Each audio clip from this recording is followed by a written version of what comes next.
Halo,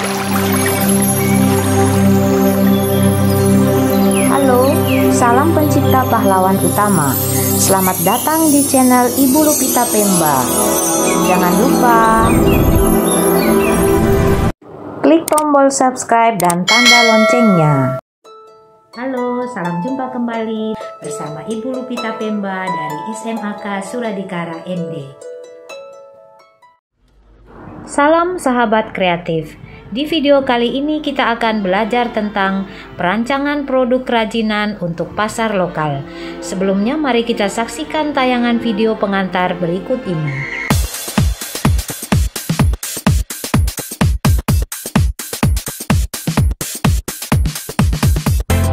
Cantik dan menarik.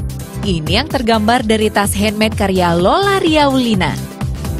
Berawal dari mencari penghasilan tambahan di tahun 2012, kini bisnis tas handmade berbendera Ebenola miliknya telah meluncurkan 2 brand. Lola dan suami kini juga mempekerjakan 7 pegawai untuk menjalankan bisnisnya.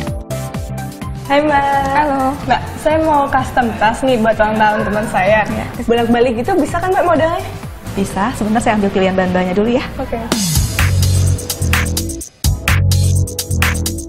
Tak hanya tas jadi, di sini Anda bisa merancang dan memilih sendiri bahan yang diinginkan.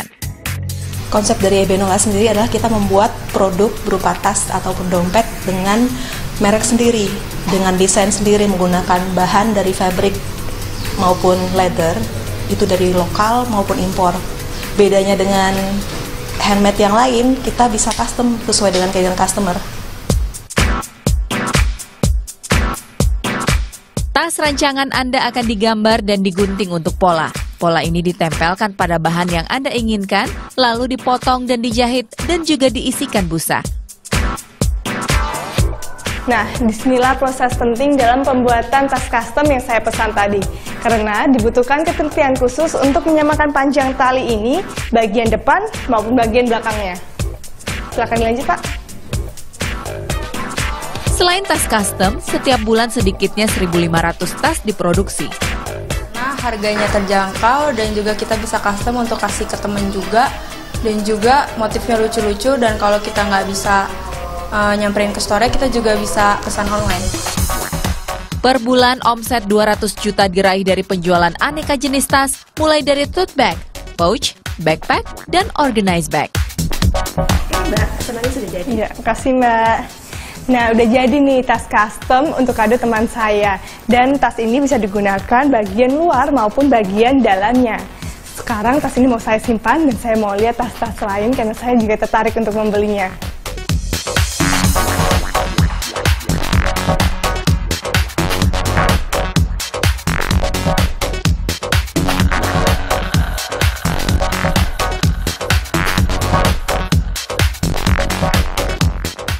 Gimana?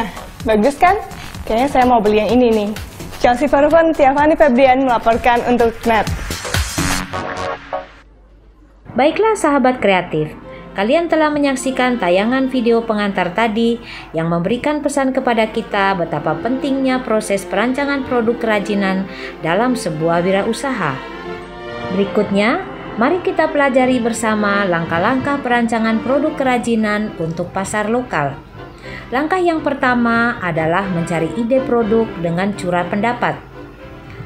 Pasar sasaran telah ditetapkan, demikian juga dengan jenis material dan teknik yang akan digunakan dalam pembuatan produk kerajinan. Kebutuhan-kebutuhan dari pasar sasaran juga secara umum sudah kalian ketahui melalui pengamatan pada tugas 1 dan tugas 2. Langkah selanjutnya adalah mencari ide produk apa yang tepat untuk pasar sasaran yang telah dipilih. Cara yang dapat dilakukan adalah melalui curah pendapat atau brainstorming yang dilakukan di dalam kelompok.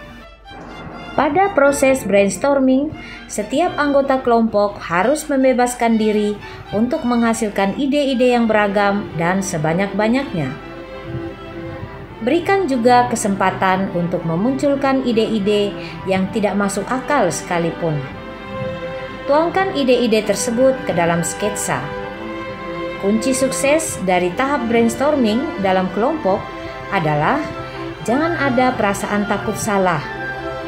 Setiap orang berhak mengeluarkan pendapat, saling menghargai pendapat teman, boleh memberikan ide yang merupakan perkembangan dari ide sebelumnya, dan jangan lupa mencatat setiap ide yang muncul, seperti yang kita lihat dalam tayangan video pengantar tadi. Ada beberapa hal yang dapat didiskusikan, diantaranya sebagai berikut. Perlengkapan apa saja yang dibawa? Berapa berat total seluruh perlengkapan tersebut? Seberapa besar dan bagaimana bentuknya? Apakah alat bawa harus tahan air? Mengapa? Bagaimana cara membawa tas tersebut? Di bahu, di dada, di punggung, di jinjing, ataukah dengan tali? Bagaimana cara membuka dan mengeluarkan serta memasukkan perlengkapan ke dalam tas? Langkah yang kedua adalah rasionalisasi. Rasionalisasi adalah proses mengevaluasi ide-ide yang muncul dengan beberapa pertimbangan teknis, di antaranya bagaimana cara menggunakan produk tersebut, apakah material yang ada sudah tepat untuk mewujudkannya, apakah memungkinkan untuk diproduksi dengan teknik produksi yang ada saat ini, bagaimana proporsi dan ukuran yang sesuai untuk produk tersebut agar mudah digunakan oleh manusia, dan pertanyaan-pertanyaan lainnya. Perhatikan sketsa-sketsa yang telah dibuat. Pilihlah ide-ide yang dianggap baik dan potensial untuk membuat produk kerajinan untuk pasar lokal. Dan kembangkan ide-ide ini dengan rasional, lalu tuangkan dalam bentuk sketsa-sketsa selanjutnya. Selanjutnya, langkah ketiga. Sahabat kreatif, langkah ketiga adalah prototyping atau membuat studi model. Sketsa ide yang dapat dibuat pada tahap-tahap sebelumnya adalah format 2 dimensi, artinya hanya digambarkan pada bidang datar, seperti yang nampak pada gambar di bawah ini, yaitu contoh gambar kerja dari sebuah rak dalam bentuk 2 dimensi.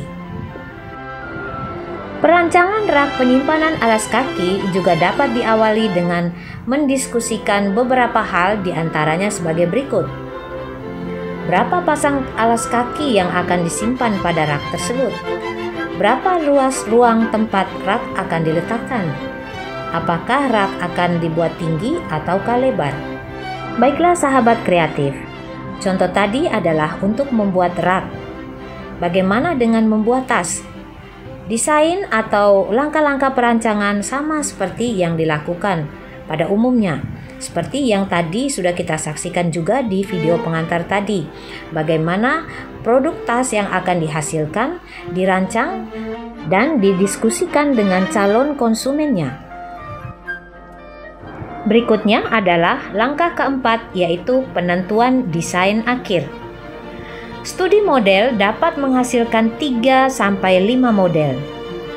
Adapun penetapan desain akhir dapat dilakukan melalui diskusi dan evaluasi seperti yang kita saksikan pada video pengantar tadi. Proses evaluasi bersama dengan calon konsumen akan menghasilkan umpan balik yang bermanfaat dalam menentukan desain akhir yang dipilih. Berikut adalah contoh beberapa tas raket badminton dan juga contoh-contoh rak sepatu. Baiklah sahabat kreatif, sampailah kita pada tugas ke-7. Sekalipun di dalam petunjuk tugas ini dilakukan secara berkelompok, kita kembali kepada penugasan perorangan atau mandiri. Pada tugas 7 adalah tugas tentang pengembangan desain produk kerajinan untuk pasar lokal. Silakan perhatikan dengan baik semua petunjuk yang ada pada tugas 7 dan silakan kerjakan dan kumpulkan ke classroom pada waktunya. Terima kasih, sampai jumpa di video selanjutnya.